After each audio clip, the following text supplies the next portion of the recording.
Hi friends, welcome to IT Space Technologies. I am the instructor here to teach you Python programming in a series of lectures. This is an all-in-one course and it will go on for a while. I will keep my lectures as short as possible and I will try my best to post at least 2 to 3 videos per week. Target audience. For whom is this course intended? Anyone who is new to programming and Python is just a perfect language to begin with. Students for whom this language might be a part of their syllabus or final year project. People who are preparing for campus interviews, coding interviews, or even walk-ins.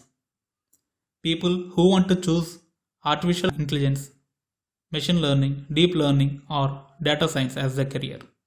I will tell you about these topics in another lecture. Finally, if you are interested in learning something new and exciting, this course is for you. Why should you learn Python? It is one of the easiest languages to learn. You can see in this example, num1 is assigned a value of 2 and num2 is assigned a value of 3. Result is equal to num1 plus num2. When we print result, we get the output as 5. That's it. This is a program to add two numbers. Here, you are not using any keywords like int, var, etc. The syntax is very easy to follow. There are no curly braces or such complicated symbols. This is an indent-based language. I will tell you in future lectures what indenting is. It is cross-platform, which means Python interpreters are available for many operating systems. It is the most popular programming language in recent times worldwide as well as in India.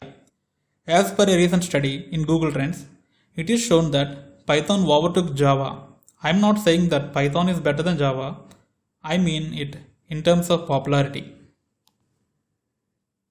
Python is used for different purposes by using many libraries, packages and frameworks.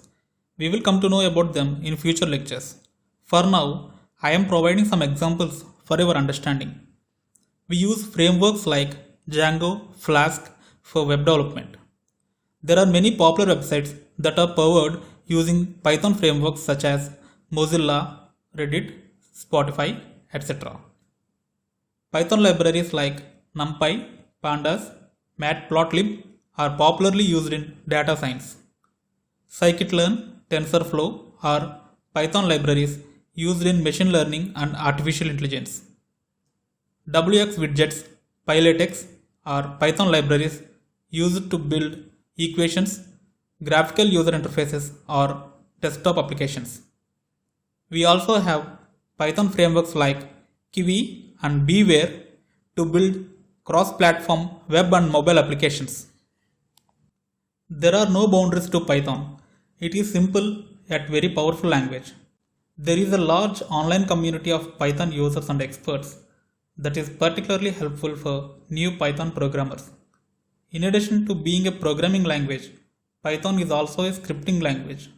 It means Python is a script that contains several functions clubbed together as a library that can be imported in other scripts or languages.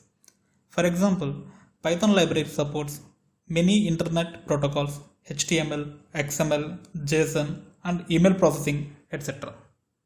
There is a lot we didn't cover here, but I will share them wherever required. In our next lecture, we will discuss about the topics that we are going to cover in this lecture series. Please let me know if you have any questions or comments so that I will know your feedback. Thank you very much for watching. Jai Hind.